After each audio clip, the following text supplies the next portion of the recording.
I want to make this tutorial as quick as possible.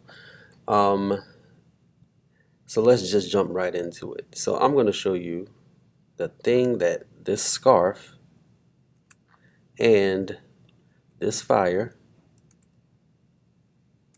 and this body of water all have in common. And that is a technique that I don't have a name for that I found from a YouTuber. I forget his name. I think it is Tip Tip Tuck. Tip Tuck. I don't know exactly, but I found the technique through, I think it was him. Um, and it was really, really cool. So basically, this technique, and I'll unhide some things to reveal the technique, is basically I just made a squiggly line. Let's hide this real quick. And in this case, all I did was create a symbol and moved it across the screen. And this body of water is actually not even finished. But then I just redrew my water in different frames um, in the same motion as the squiggle line. And the same thing was done here.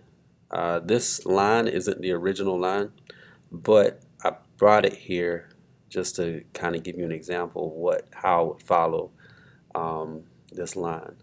And what I mean follow the line is I will have the line first. Um, let's hide this. Let's say if I was doing this again, um, when I draw my fire or my flame, I'll just do a smaller flame this time. I will kind of follow this line in the first frame. Then I'll come over here and make another keyframe. And depending on, let's get rid of that. And let's put on my onion skin.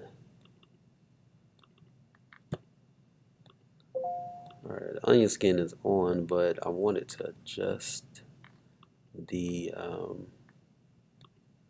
there we go. Need to be able to see it a little bit more. Alright, that's a little better.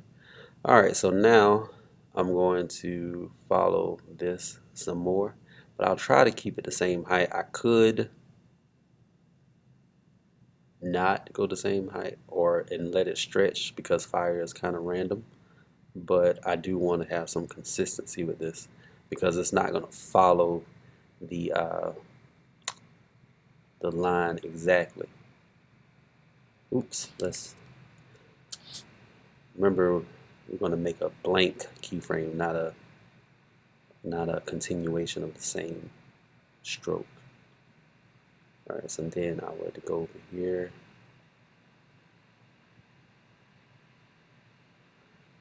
and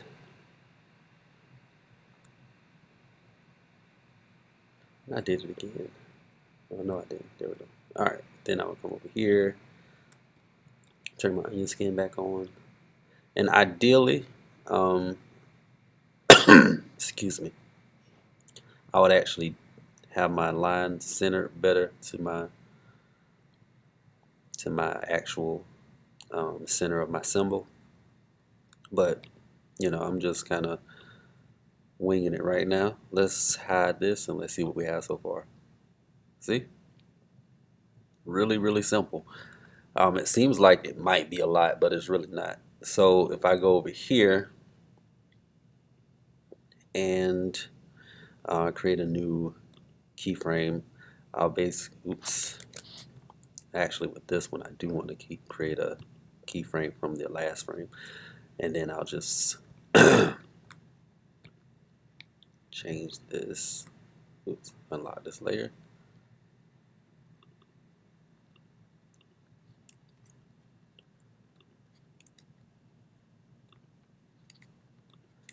All right, then I would follow the path where it is.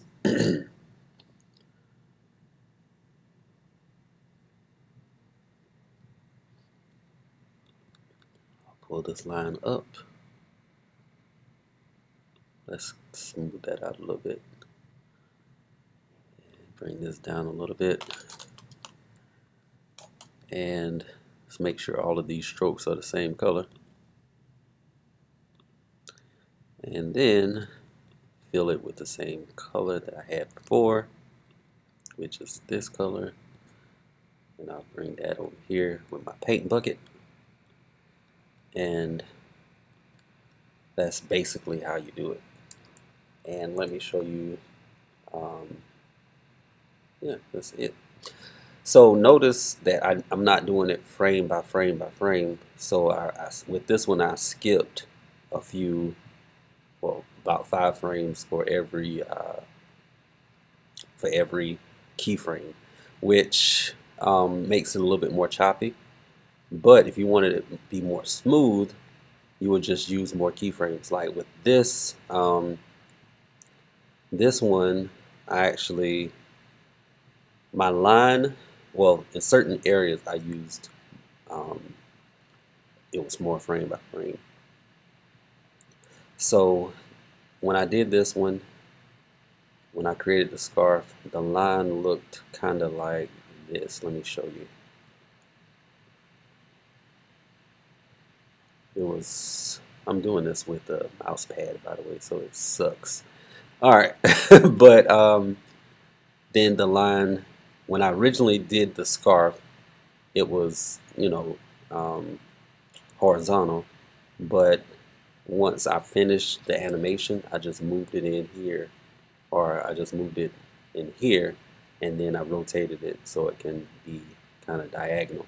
So just keep that in mind. The technique works with multiple things. For the big project that's coming up, you're going to need to have some animation going.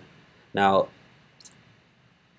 what I wanted to show you, I wanted to also show you is that some people will see this and say, okay, well, if this is basically a shortcut to doing animation, why not just animate, the line as the animation? And I'm gonna show you why. So this is an example of how it would look if I just animated the line the same way versus doing the water like this. So let's hide this real quick. So this is frame by frame following that line, and this is basically the line just animating itself. And it's cool. The cool part about it is that it's looped. But the bad part about it is there's no life in it.